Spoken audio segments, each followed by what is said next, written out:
सभी पॉइंट में आपका स्वागत है। आज से हम बिहार पुलिस का प्रैक्टिस सेट नंबर 1 स्टार्ट कर रहे हैं। ये रुक्मिनी का है, सो आप लोग ध्यान से पढ़िएगा। पहला क्वेश्चन है, 1927 में पटना में वेटनरी कॉलेज की स्थापना के लिए किस समिति का गठन किया गया था? आप लोग बताइए, कौन सी समिति है? गणेश दत्त समिति। आइए क्वेश्चन नंबर 2 पे। भारत की प्राचीनतम पर्वतीय रेंज कौन है जी? अरावली है। कौन सा है? अरावली। अरावली है कहाँ है? राजस्थान में। कहाँ है? राजस्थान में है। तीसरा नंबर क्वेश्चन आ जाइए। किसान नेता सहजानंद सरस्वती का संबंध किससे नहीं था? किससे नहीं था? कृषक समाचार से नहीं था। किसान नेता सहजानंद सरस्वती का संबंध किससे नहीं था जी? कृषक समाचार से नहीं था। चौथा नंबर क्वेश्चन आ जाइए, मिलाना है सूची 1 को सूची 2 से मिलाना है। काजीरंगा राष्ट्रीय उद्यान कहाँ है? कहाँ अवस्थित है?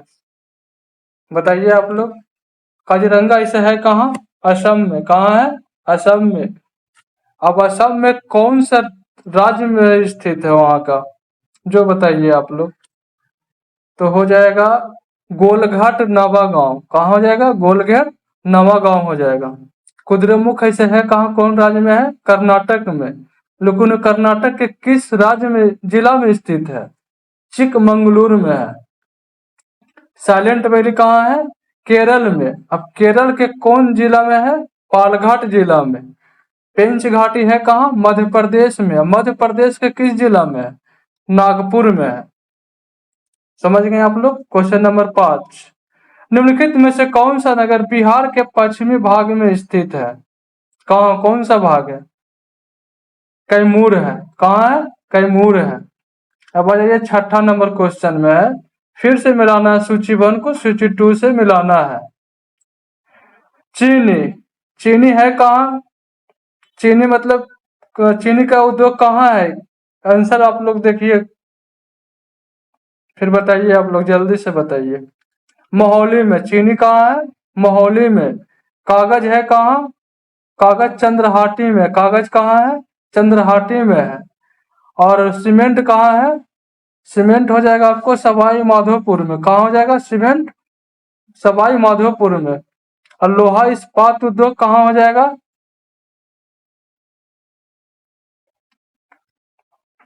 राउरकेला में। लोहा एवं इस्पात उद्योग कहाँ हो जाएगा? राउरकेला में। राउरकेला ऐसे है कहाँ? उड़ीसा में है। कहाँ है? उड़ीसा में है। भारत के निम्नलिखित झीलों में से कौन सा झील असम में स्थित है? बताइए आप लोग। चपनाला झील। कौन सा झील है? चपनाला झील है। अब कोलोरू झील है कहाँ? आंध्र प्रदेश में। कहाँ है? आंध्र प्रदेश में। वार्षिक वित्तीय विवरण जिसे बजट के भाग में रूप में प्रस्तुत किया गया है, भारतीय संविधान के किस अनुच्छेद के अंतर्गत आता है जी? अनुच्छेद 112। किस अनुच्छेद में आता है? 112 में आता है। आ जाइए क्वेश्चन नंबर 9 में। भारतीय संविधान में मौलिक कर्तव्य कहाँ से लिए? मौलिक कर्तव्य रूस के संविधान से लिए, जिसको हम वर्तमान में यूएसएसआर के संविधान से हम जानते हैं। मौलिक कर्तव्य किस भाग में है? भाग 51 के 1 में। कौन सा भाग में है? तो 4 के क में है। जापान से हम क्या लिए हैं? विधि द्वारा स्थापित प्रक्रिया हम लिए हैं जापान से। और आयरलैंड से राजकीय निर्देशक तत्व लिए हैं। और हम राष्ट्रपति का पद कहाँ से लिए हैं? अमेरिका के संविधान से हम लिए हैं। संघ सूची, संवर्ती सूची, संघ सूची, राज्य सूची एवं संवर्ती सूची भारतीय संविधान की किस अनुसूची में शामिल है जी? 7वीं अनुसूची में शामिल है। ठीक है। 12वां अनुसूची में क्या है? नगर निकाय। 8वां अनुसूची में क्या है? भाषा। 10वां में दल बदल। 10वां में दल बदल है। अब आ जाइए क्वेश्चन नंबर 11 पे। जब तक तुम नहीं आओगे मैं नहीं जाऊंगा, यह कौन सा प्रकार है? आप लोग बताइए। जब तक तुम नहीं आओगे मैं नहीं जाऊंगा, यह कौन सा प्रकार है? मिश्र वाक्य है। कौन सा वाक्य है? मिश्र वाक्य है। अकर्मक क्रिया, निम्नलिखित में से किस वाक्य में अकर्मक क्रिया है? बताइए आप लोग। बच्चा जोर से रोता है। बच्चा जोर से रोता है, बाकी सब क्या है? जिसमें मतलब का लग के आंसर मिल जाए उस सकर्मक क्रिया हो जाएगा। जैसे राम क्या लिखता है? पत्र लिखता है। सीता क्या गाती है? गाना गाती है। राधा क्या बना रही है? खाना बना रही है। तो ये सब सकर्मक क्रिया है। निम्नलिखित में से कौन सा शब्द स्त्रीलिंग शब्द है? नदी। कौन सा शब्द है? नदी। निम्नलिखित में से कौन सा शब्द स्त्रीलिंग है? नदी है। हमेशा शोर मचाने वाले वाले तुम आज शांत क्यों हो? रेखांकित पद समूह में कौन से प्रकार का पद बंद है जी? सर्वनाम पद बंद है। कौन सा पद बंद है? सर्वनाम पद बंद है। आप लोग मैथ बना लीजिएगा। ठीक है, इसका आंसर इसे हम बता देते हैं। 15 के 1 हो जाएगा, 16 के हो जाएगा 1, 80 किलोमीटर प्रति घंटा। आप लोग बना लीजिएगा इसको। यहाँ 2 कथन दिए गए हैं, जिन्हें भी कथन ए और कारण आर को कहा गया है। नीचे दिए गए कोड के अनुसार अपना उत्तर चिन्हित करें। अभी कथन है, पानी के अंदर हवा का बुलबुला अवतल लेंस की तरह व्यवहार करता है। अब वो कारण दिया गया है, पानी का अपर्तनांक हवा के अपर्तनांक से अधिक होता है। अब लोग बताइए, दोनों सत्य है। क्या है? दोनों सत्य है। और आर्य का सही स्पष्टीकरण भी है। अब आ जाइए अवतल दर्पण के बारे में। अवतल दर्पण के उपयोग अवतल दर्पण के उपयोग के बारे में निम्नलिखित कथनों पर विचार करिए। अवतल दर्पण का उपयोग मतलब हम करते कहाँ हैं? इसका उपयोग दंत चिकित्सक द्वारा मरीजों को दांतों का बड़ा प्रतिबिंब देखने के लिए किया जाता है। और फिर दूसरा नंबर में है, इसका उपयोग वाहनों के पर्श दृश्य दर्पण के रूप में किया जाता है।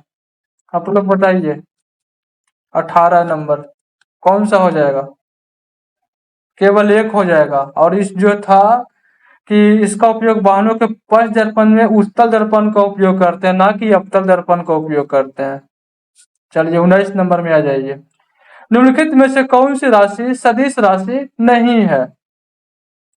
विद्युत धारा। तब न आ जाएगा तो सदिश राशि, बाकी सब अदिश राशि हो जाएगा। तो ये सदिश राशि इसमें कौन नहीं है? विद्युत धारा नहीं है जी। क्वेश्चन नंबर 20 पर आ जाइए। जब किसी चालक तार का तापमान बढ़ता है तो उसका प्रतिरोध पर क्या प्रभाव पड़ता है? बढ़ता है। जब कोई चालक तार रहेगा, तापमान उसका बढ़ता है तो उसका प्रतिरोध भी बढ़ता है। निम्नलिखित में से पूर्ण आंतरिक परिवर्तन 21 नंबर में है। निम्नलिखित में से कौन से पूर्ण आंतरिक परिवर्तन के उदाहरण है? हीरे का चमकना, मृगरिचका का बनना, ऑप्टिकल फाइबर या तारों का टिमटिमाना। कौन सा है? A B C. कौन सा है? ए बी सी है। पूर्ण आंतरिक परिवर्तन का उदाहरण कौन कौन है? हीरे का चमकना, मृग मरीचिका का बनना, ऑप्टिकल फाइबर और तारे का टिमटिमाना अपवर्तन के कारण होता है। और क्वेश्चन नंबर 22 में आ जाइए। नीचे दिए गए कथन ए और कारण आर के लिए सही विकल्प को चुनिए। सोडियम धातु को मिट्टी के तेल में डुबा कर रखा जाता है। सही है गलत है बताना है। फिर कारण में है, सोडियम बहुत अधिक अभिक्रियाशील होता है और हवा के संपर्क में आने पर आग पकड़ लेता है। बताइए आप लोग पहले कौन सा हो जाएगा? सोडियम धातु को मिट्टी के तेल में रखते हैं, सही बात हो जाएगा। सोडियम बहुत अभिक्रियाशील होता है और हवा के संपर्क पाने पर आग पकड़ लेता है, सही बात है। सोडियम का परमाणु संख्या 11 होता है। कितना होता है? 11 होता है। 23 नंबर में आ जाइए आप लोग। अब वर्ष 2026 में भारत की ब्रिक्स अध्यक्षता के तहत ब्रिक्स युवा उद्यमिता कार्य समूह की बैठक का आयोजन 20 और 21 मई 2026 को कहाँ किया गया था? बताइए आप लोग। 23 नंबर इंदौर मध्य प्रदेश में। कहाँ किया गया है? इंदौर के मध्य प्रदेश में किया गया है। ब्रिक्स की अध्यक्षता इसे भारत कर रहा है 2025 में 26 में। इंदौर के मध्य प्रदेश में हो जाएगा। क्वेश्चन नंबर 24 पर आ जाइए आप लोग। 16 मई 2026 को इटालियन ओपन में महिला सिंगल का खिताब किसने जीता है जी? 24 नंबर में आ जाइए। एलिना सितोलोना 16 मई 2026 को इटालियन ओपन में महिला सिंगल का खिताब कौन जीता है? एलिना सितोलोवा तोलिना। आ जाइए क्वेश्चन नंबर 25 में। मई 2026 में हुए चुनाव के बाद केरल के मुख्यमंत्री कौन बने हैं, जिन्हें अपने पूरी कैबिनेट मंत्रिमंडल के साथ शपथ लिए? कौन बन गए हैं केरल के मुख्यमंत्री? बीडी सतीशन। कौन बन गए हैं? बीडी सतीशन बन गए हैं। रेगमा प्रमुख रूप से कहाँ का लोक नृत्य है? रेगमा कहाँ का लोक नृत्य है? रेगमा जो है कहाँ का लोक नृत्य है? नागालैंड। रेगमा कहाँ का लोक नृत्य है? नागालैंड। बिहार के बारे में कहा बता दीजिए आप लोग। जाट जटिन। सही है, जाट जटिन। बिहार विश्व का सबसे ऊंचा जलप्रपात एंजल्स फॉल्स कहाँ स्थित है? 27 नंबर में आ जाइए। सबसे ऊंचा जलप्रपात जो है एंजल फॉल्स कहाँ है? 27 का आ जाएगा बेल्जियम। कहाँ हो जाएगा? बेल्जियम हो जाएगा। विश्व का सबसे ऊंचा जलप्रपात एंजल फॉल्स कहाँ है जी? बेल्जियम में। कहाँ है? बेल्जियम में। एशियाई शेरों के लिए प्रसिद्ध गिर वन कहाँ स्थित है? गिर वन, गिर राष्ट्रीय उद्यान जो कहाँ है? गुजरात में। कहाँ है? गुजरात में। एशियाई शेरों के लिए प्रसिद्ध गिर वन कहाँ है जी? गुजरात में है। गुजरात के बारे में तो आप लोग जानते ही होंगे। फिर बांग्ला उत्सव प्रमुख रूप से किस राज्य में मनाया जाता है? बांग्ला उत्सव मेघालय में। बांग्ला उत्सव मेघालय में। बांग्ला उत्सव कहाँ मनाते हैं? मेघालय में। भारतीय जनगणना 2011 के अनुसार 2001 से 11 के लिए भारत की दशकीय वृद्धि दर लगभग कितना परसेंट वृद्धि हुआ 2011 के अनुसार जी? 2001 से 11 के लिए कितना वृद्धि हो गया? 17.64% वृद्धि हो गया।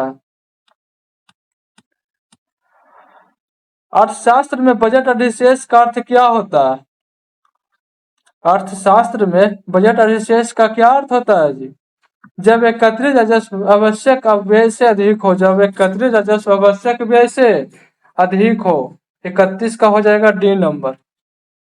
32 का संसद और प्रत्येक राज्य के विधानमंडल के सभी चुनावों के लिए तथा राष्ट्रपति और उपराष्ट्रपति के पदों के चुनावों के लिए मतदाता सूची तैयार करने की भूमिका का निर्वहन कौन करता है? आप लोग 32 नंबर बताइए। 32 का सी चुनाव आयोग। अब बता देंगे आप लोग चुनाव आयोग के बारे में कौन से भाग में पढ़ना है जी? चुनाव आयोग भाग 15 किस अनुच्छेद से किस अनुच्छेद तक है? 324 से 329। वित्त आयोग 280। योजना आयोग की स्थापना कब हुआ था? 1950 में। योजना की स्थापना कब हुआ था? 1950 में। वर्तमान में इसका नाम क्या हो गया? नीति आयोग। और नीति आयोग का स्थापना हुआ था 1 जनवरी 2015। 1 जनवरी 2015 को हुआ था। इसका अध्यक्ष कौन होते हैं? प्रधानमंत्री होते हैं। आ जाइए क्वेश्चन नंबर 33 में। कोणार्क का सूर्य मंदिर किस लिए लोकप्रिय के नाम से जाना जाता है? कोणार्क का जो सूर्य मंदिर है किसके लोकप्रिय के लिए जाना जाता है? ऑप्शन में है ये है, आप लोग बताइए देखकर। काला पैगोडा। क्या हो जाएगा? 33 का 2। 33 का 2 हो जाएगा। कोणार्क का जो सूर्य मंदिर है ना काला पैगोडा के लिए जाना जाता है। क्वेश्चन 33 का हो जाएगा आंसर 2। अब आ जाइए 34 का। भारतीय प्रथा के अनुसार निम्नलिखित में से कौन सा केंद्रीय मंत्री परिषद में मंत्री पदों को सही अवरोही क्रम कौन सा है? आप लोग देख के बताइए 34 का कौन सा आंसर होगा। जो 34 का आप लोग देख के बताइए। 34 का हो जाएगा 1 कैबिनेट मंत्री, राज्य मंत्री, उप मंत्री। क्या हो जाएगा 34 के 1 नंबर। आ जाइए 35 में। 1991 के बाद सुधारों में विनिवेश शब्द का क्या अर्थ होता है? 1991 में क्या हुआ था आप लोग जानते ही हैं। एलपीजी इसी में आया था 1991 ही में। इस समय प्रधानमंत्री कौन थे? पीवी नरसिम्हा राव थे। तो विनिवेश शब्द का क्या अर्थ होता है? सार्वजनिक क्षेत्र की कंपनियों में सरकार के शेयर की बिक्री। सार्वजनिक क्षेत्र की कंपनियों में सरकार के शेयर की बिक्री होता है। आ जाइए क्वेश्चन नंबर 36 में। प्रसिद्ध महाकाव्य कामयानी के रचयिता कौन है? कामयानी। 36 का आप लोग देख के बताइए जल्दी। जयशंकर प्रसाद कौन सा हो जाएगा? जयशंकर प्रसाद हो जाएगा। प्रसिद्ध महाकाव्य कात्यायनी के रचयिता कौन है जी? जयशंकर प्रसाद है। अब 37 में है कॉलम 1, मुहावरों को कॉलम 2 को दिए गए अर्थ से मिलान कीजिए। आप लोग मिलाइए 37 का कौन सा सही है, उसके बाद हम बताते हैं। आसमान सिर पर उठाना, इसका क्या हो जाएगा? बहुत शोर करना। आसमान सिर पर उठाना, बहुत शोर करना, यानी एक के दू गो में है। आंखों का आंख का तारा यानी बहुत प्रिय होना। ये छट गया, ये छट गया, ये भी छट गया, ये 20 सीढ़ी छट गया, कौन सा बच गया है? 1 नंबर बचा है। आसमान सिर पर उठाना हो जाएगा, क्या हो जाएगा? बहुत शोर करना। आंखों का तारा बहुत प्रिय होना। नोह दी गारा भाग जाना। आसमान से तारे तोड़ना, असंभव कार्य करना।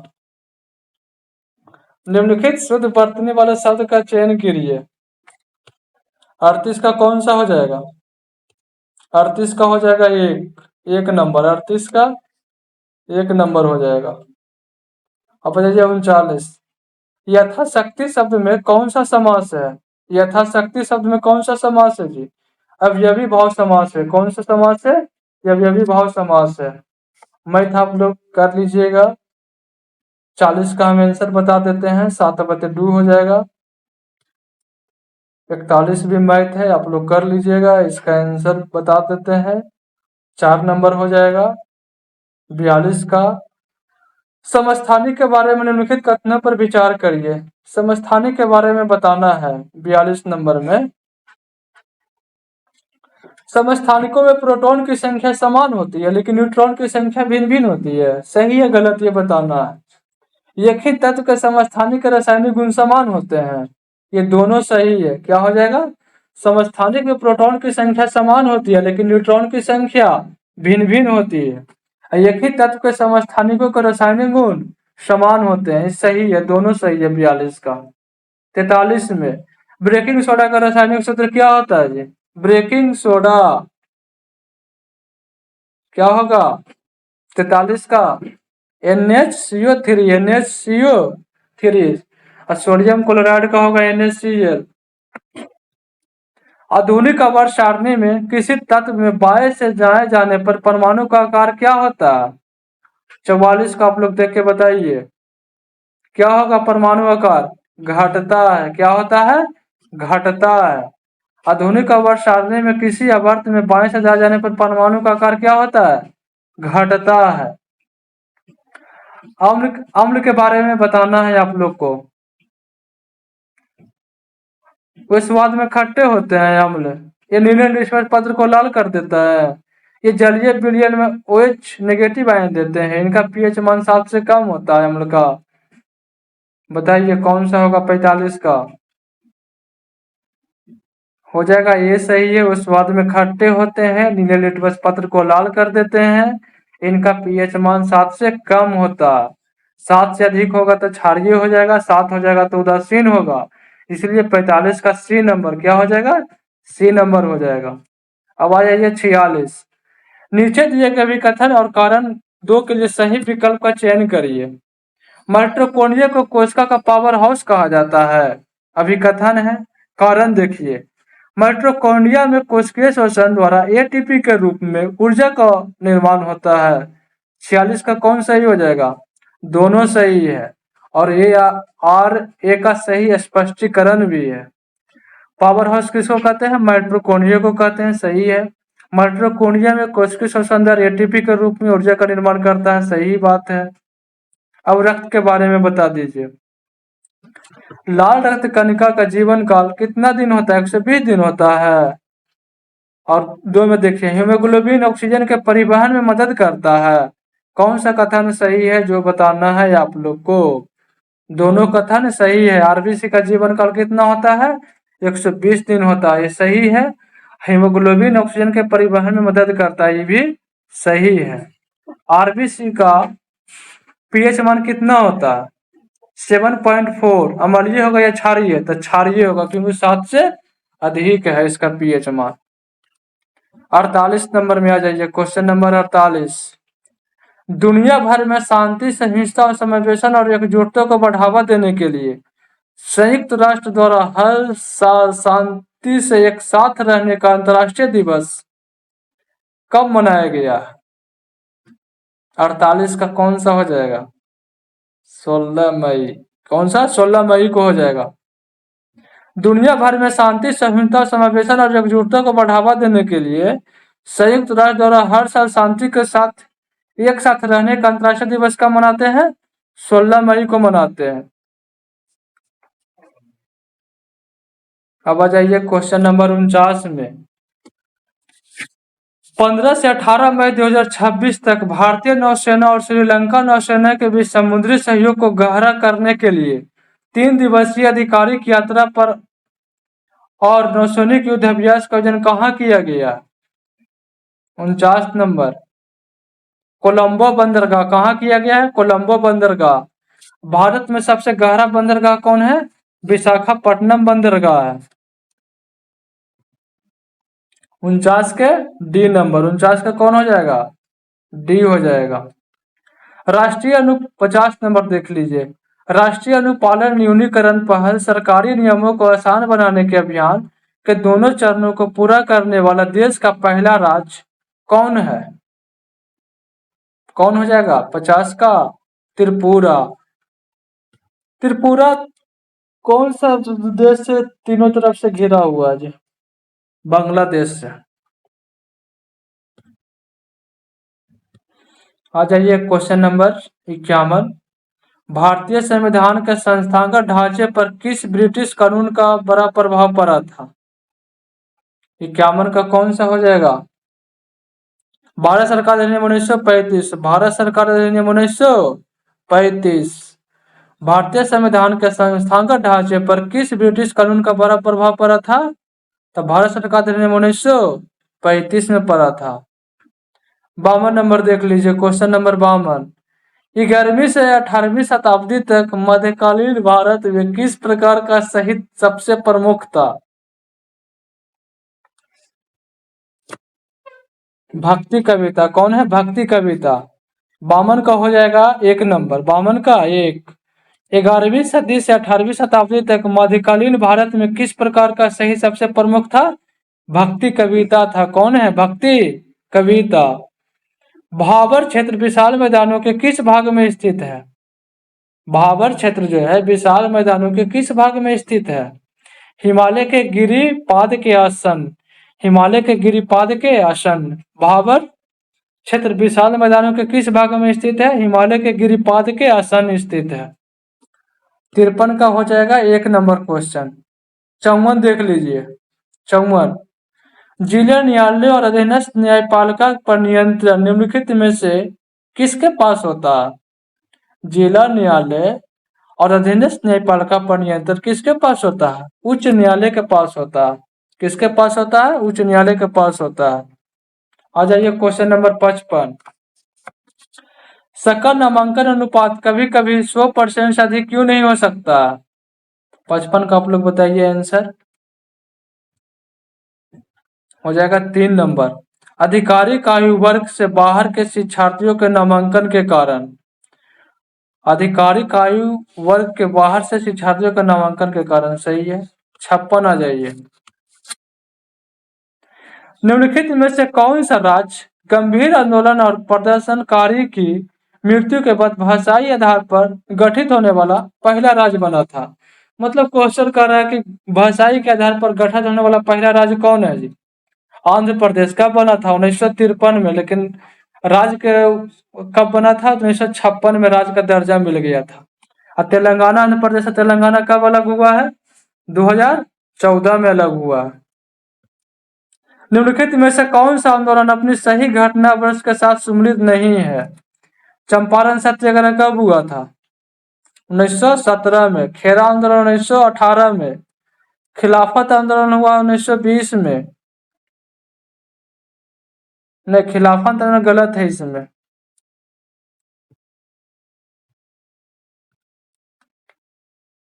असहयोग आंदोलन 1920 में हुआ था। चंपारण 17 सही है। खेरा 1918 ये भी सही है। खिलाफत आंदोलन 1922 में हुआ, गलत है ये। असहयोग आंदोलन 1920 में हुआ, ये सही है। 1857 के स्वतंत्रता संग्राम की औपचारिक शुरुआत कहाँ से हुआ था? मेरठ से। 1857 के स्वतंत्रता संग्राम की औपचारिक शुरुआत कहाँ से हुआ था? मेरठ से हुआ था। कानपुर से कौन किए थे शुरुआत? नाना साहब। कानपुर से नाना साहब। झांसी से रानी लक्ष्मीबाई और दिल्ली से बहादुर शाह जफर द्वितीय। 58 के कौन हो जाएगा? 2 नंबर, मेरठ से। कब हुआ था? तो 10 मई को शुरुआत हुआ था। मानव सभ्यता के इतिहास में किस धातु का प्रयोग सर्वप्रथम व्यापक रूप से हुआ था? कौन सा धातु हुआ है जी? तांबा। मानव सभ्यता के इतिहास में किस धातु का प्रयोग सर्वप्रथम व्यापक रूप से हुआ है? तांबा का। निम्नलिखित में से किस देश की मुद्रा का नाम रुपया है? 60 नंबर क्वेश्चन देखिए आप लोग। निम्नलिखित में से किस देश की मुद्रा का नाम रुपया है? इंडोनेशिया। निम्नलिखित में से किस देश के रुपया का नाम रुपया है? इंडोनेशिया। आ जाइए question number 61। Choose the correct preposition to complete the sentence given below. 61 का कौन हो जाएगा? ही इज एडिकेटेड, खाली स्थान गैम्बलिंग, ग्लैम्बलिंग क्या हो जाएगा 61 का? सी नंबर 2 ग्लैम्बिंग हो जाएगा। 62 में है suffix which of the following does the suffix less indicate without, क्या हो जाएगा 62 का? 1 नंबर हो जाएगा। 1 और 3, इंडलेस और केयरलेस। इंडलेस और केयरलेस सही है। सेलेक्ट द मोस्ट एपोनेट synonym of the given word. Lucid का क्या हो जाएगा? सिनोनिम माने अपोजिट वर्ड बताना है। 63 का क्लियर, ल्यूसिड का क्लियर हो जाएगा। 64 नंबर देखिए। Translate the sentence below in Hindi. You should not look down up the poor. मतलब बताना है आपको इसका हिंदी में हम क्या कहते हैं। You should not look down upon the poor 64 का कौन सा हो जाएगा? बी नंबर, तुम्हें गरीबों की घृणा की दृष्टि से नहीं देखना चाहिए। 65 नंबर कह रहा है वह छोटी से छोटी संख्या ज्ञात कीजिए जिसे 72 के गुना करने पर एक पूर्ण वर्ग प्राप्त होता है। मतलब 72 से हम कौन सी संख्या में गुना करें कि पूर्ण वर्ग प्राप्त होता है? आप लोग इसका बता ही सकते हैं। 72 से 2 का गुना करेंगे तो 144 हो जाएगा। 144 किसका वर्गमूल है? 12 का वर्गमूल है। आप लोग बना लीजिएगा मैथ। इसका आंसर आपको बता देते हैं 66 का 1 नंबर हो जाएगा। अब आ जाइए 67। मानव शरीर में यूरिया का निर्माण मुख्य रूप से कहाँ होता है? यकृत में होता है। मानव शरीर में यूरिया का निर्माण कहाँ होता है जी? यकृत में होता है। 68 नंबर आ जाइए। निम्नलिखित में से कौन सा पादप हार्मोन पौधे की वृद्धि को रोकने के कार्य करता है? कौन सा पादप जो हार्मोन है पौधे की वृद्धि को रोकने का काम करता है? 68 का कौन हो जाएगा? एफसीसी कम्ल। कौन सा अम्ल हो जाएगा? एफसीसी कम्ल हो जाएगा। 69 नंबर आ जाइए। निम्नलिखित में से कौन सा वायरस विषाणु द्वारा फैलता है? तपेदिक, 2 में है डेंगू, तीसरा में एड्स, चौथा में हाइजा। कौन सा हो जाएगा? हो जाएगा बी नंबर। डेंगू और एड्स विषाणु द्वारा फैलता है। एड्स दिवस हम कब मनाते हैं? 1 दिसंबर को मनाते हैं। आ जाइए 60 में। नीचे दिए गए भी कथन और कारण आर के सही विकल्प का चयन करिए। रैम को अस्थिर मेमोरी कहा जाता है, रैम को। और कारण में है बिजली बंद होने पर रैम में संग्रहित डेटा नष्ट हो जाता है। आपको बताना है 70 का कौन सा हो जाएगा? दोनों सही बात है। रैम को अस्थिर मेमोरी भी कहते हैं और बिजली बंद होने पर रैम में जो संग्रहित डाटा होगा क्या होगा? नष्ट हो जाएगा। अब आ जाइए 71 नंबर।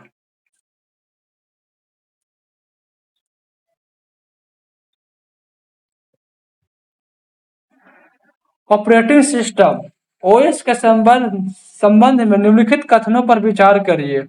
मतलब ऑपरेटिंग सिस्टम के बारे में आपको बताना है। यह हार्डवेयर और सॉफ्टवेयर के बीच एक इंटरफेस के रूप में कार्य करता है। और दूसरा नंबर ऑप्शन है एमएस वर्ड एक ऑपरेटिंग सिस्टम का उदाहरण है। कौन सा कथन सही है जो आपको बताना है? कथन एक सही है।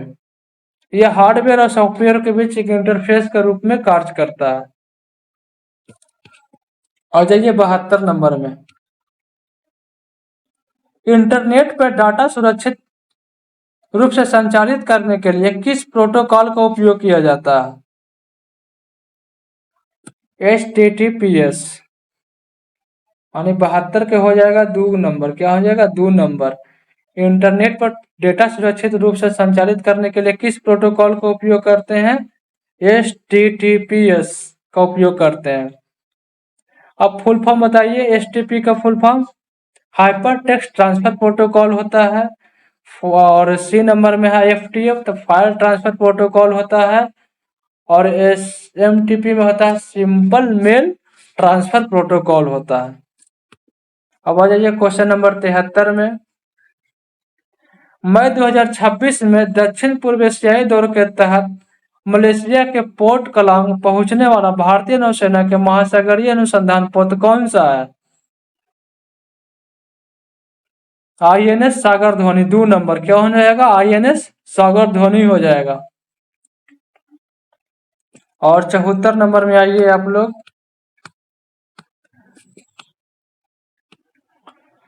14 मई 2026 को आयुष मंत्रालय ने आयुष डिजिटल सेवाओं को बहुभाषी बनाने के लिए किसके साथ समझौते ज्ञापन पर हस्ताक्षर किए हैं? 74 का कौन हो जाएगा जी? 74 का हो जाएगा B number. Digital India Bhashini division. Digital India Bhashini division. आ जाइए क्वेश्चन नंबर 75 में। मैथ नहीं है, बिहार सरकार। 75 का हो जाएगा कि बिहार इलेक्ट्रिक वाहन, मतलब जो इलेक्ट्रिक वाहन नीति 2026 बिहार सरकार लाया है, तो महिला के नाम पर पंजीकृत इलेक्ट्रिक खरीदने पर कितनी वित्तीय सहायता दिया जाएगा? मतलब अब बिहार में अगर महिला के नाम पर इलेक्ट्रिक व्हीकल से खरीदते हैं तो कितना रुपया दिया जाएगा? बिहार सरकार कितना देगा? 1 लाख रुपया आपको देगा। 75 का हो जाएगा C नंबर।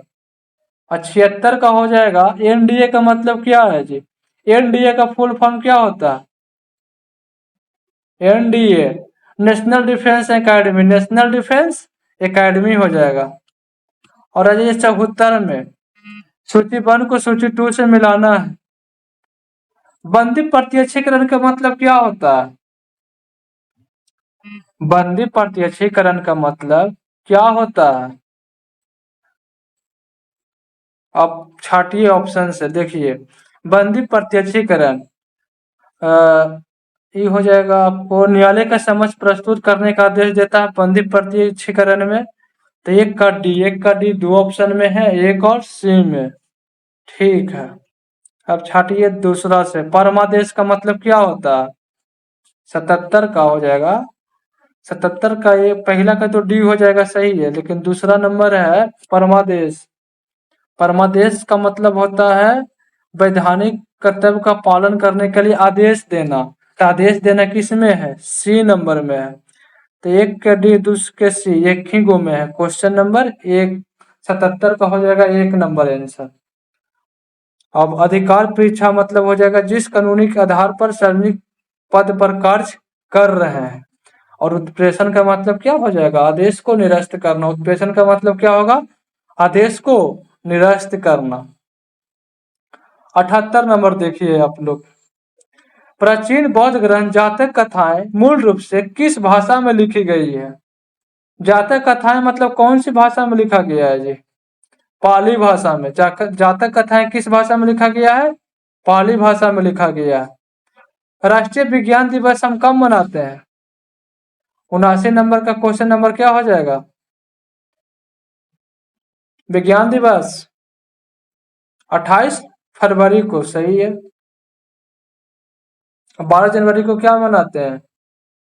युवा दिवस। 15 अगस्त को तो जानबे करते हैं, गणतंत्र दिवस। 14 नवंबर को क्या मनाते हैं?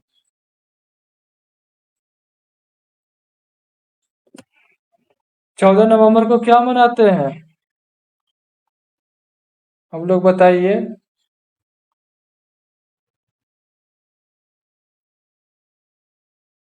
14 नवंबर को हम लोग क्या मनाते हैं? राष्ट्रीय बाल दिवस। कौन मनाते हैं? राष्ट्रीय बाल दिवस। अब 80 नंबर में आ जाइए।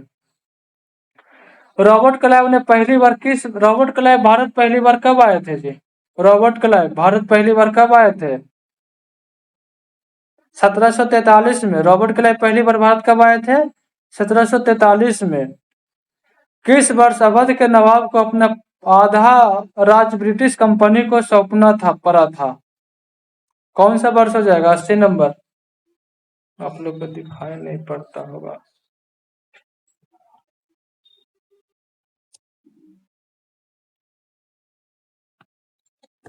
किस वर्ष अवध के नवाब को अपना आधा राज्य ब्रिटिश कंपनी को सौंपना था? 81 का।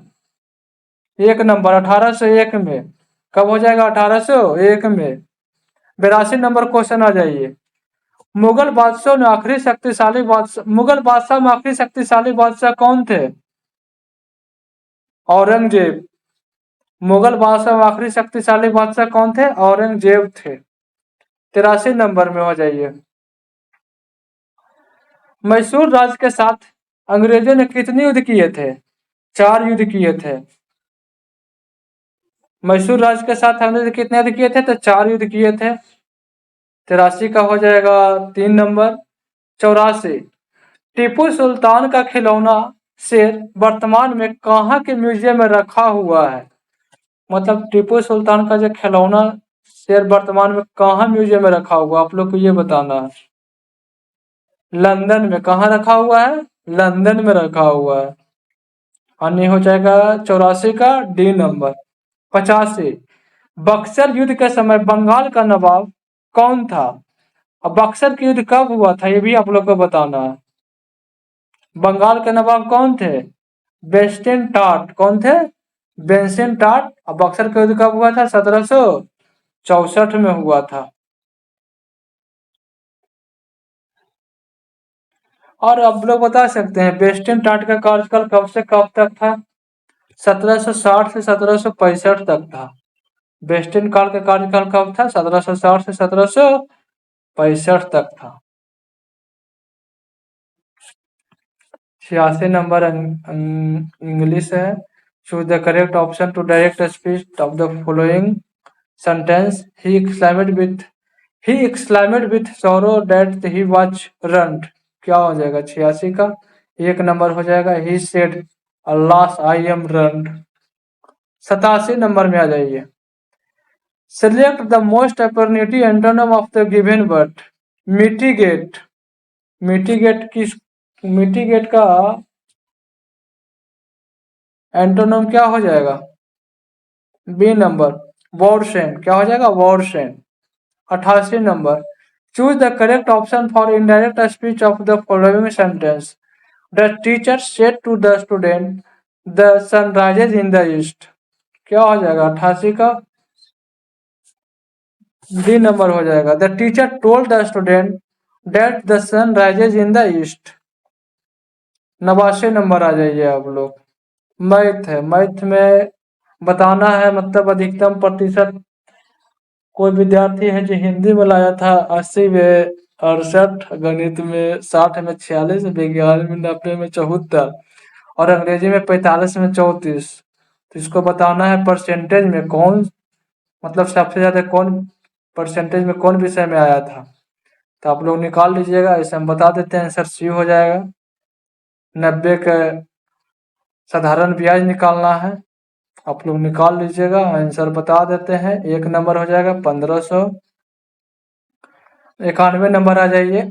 इनपुट डिवाइस का उदाहरण कौन है? इसमें इनपुट डिवाइस कौन है? Monitor, scanner, keyboard, printer. इसमें इनपुट डिवाइस कौन है आपको बताना है।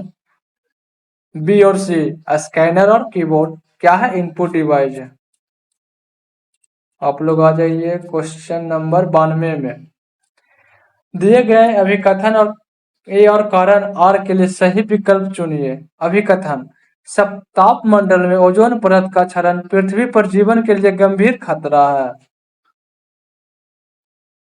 और कारण में है ओजोन परत सूर्य से आने वाले हानिकारक पराबैंगनी किरणों को अवशोषित करता है। आपको बताना है कौन सही है। समताप मंडल में ओजोन परत का क्षरण पृथ्वी पर जीवन के लिए गंभीर खतरा है, सही बात है। और ओजोन परत सूर्य से आने वाले हानिकारक पराबैंगनी किरणों को अवशोषित करता है, ये भी सही बात है। आनी हो जाएगा 92 का 1। ए और आर दोनों सत्य है और आर ए का सही स्पष्टीकरण है। आप लोग बता दीजिएगा 5 गो मंडल होता है, कौन कौन होता है, सबसे नीचे कौन, फिर उसके ऊपर कौन होता है। सबसे होता है क्षोभ मंडल, फिर सप्ताह मंडल, मध्य मंडल, आयन मंडल और बही मंडल। अब आ जाइए क्वेश्चन नंबर 93 में। ग्रीन हाउस प्रभाव के बारे में निम्नलिखित कथनों पर विचार करिए। पहला है, यह पृथ्वी के वायुमंडल को गर्म रखने की एक प्राकृतिक प्रक्रिया है। और दूसरा नंबर में है, कार्बन डाइऑक्साइड और मीथेन प्रमुख ग्रीन हाउस गैस है। कौन सा सही है आपको जो बताना है। दोनों सही है, एक सही है, कौन सही है? दोनों सही है। कौन हो जाएगा? 93 का सी हो जाएगा, 93 का सी हो जाएगा। अब आ जाइए 94 नंबर में। पारिस्थितिकी तंत्र में ऊर्जा का प्रवाह हमेशा कैसा होता है? पारिस्थितिकी तंत्र में ऊर्जा का प्रभाव कैसा होता है? एक दिशीय होता है। कैसा होता है? एक दिशीय होता है। आ जाइए क्वेश्चन नंबर 95 में। कौन सा जीव निम्नीकरण प्रदूषक है? निम्नलिखित में से जो है ना ऑप्शन में कौन सा जीव निम्नीकरण प्रदूषक है जी? 95 का बी नंबर हो जाएगा। बी और डी कौन हो जाएगा? सब्जियों के छिलके और कागज बायोडिग्रेडेबल हो जाएगा। मतलब ये सब प्राकृतिक से जो है ना गायब हो जाता है, लेकिन प्लास्टिक की बोतल देखते हैं जहां रहा रहता है, नहीं गलता है कभी। और डीडीटी भी नहीं, लेकिन ये दोनों है जो जैव निम्नीकरण है। और 96 का मैथ है, आप लोग बना लीजिएगा बढ़िया से। हम आंसर बता देते हैं। इसका आंसर हो जाएगा डी नंबर 25 सेंटीमीटर। 97 में दी गई अभिक्रिया में ऑक्सीकृत होने वाले पदार्थ का चयन कीजिए। मतलब ऑक्सीकृत होने वाले पदार्थ का चयन करिए, कौन सा जो हो तो हो जाएगा 2 नंबर एफी ब्रैकेट में। अब आ जाइए 98 नंबर क्वेश्चन। 92वें G7 शिखर सम्मेलन 2026 की मेजबानी किस देश द्वारा किया गया है? जो 52वां G7 शिखर सम्मेलन हुआ 2026 में, उसका मेजबानी कौन किए हैं? कौन किए हैं बताना है आप लोग को। फ्रांस। कौन किए हैं? फ्रांस। G7 में कितना देश है? 7 देश है।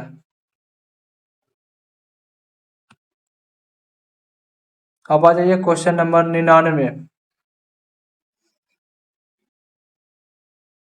भारतीय रिजर्व बैंक ने 2026 मई 2026 की मौद्रिक नीति समीक्षा में रेपो दर को स्थिर रखा है। वर्तमान में रेपो दर क्या है? सी नंबर हो जाएगा 5.25%। विश्व स्वास्थ्य संगठन WHO ने मई 2026 में किस बीमारी को उन्मूलन के लिए एक नया वैश्विक रोडमैप तैयार किया है? शो का हो जाएगा डी नंबर उत्तेजित उष्णकटिबंधीय। WHO का मुख्यालय कहाँ है? जिनेवा स्विट्जरलैंड में है।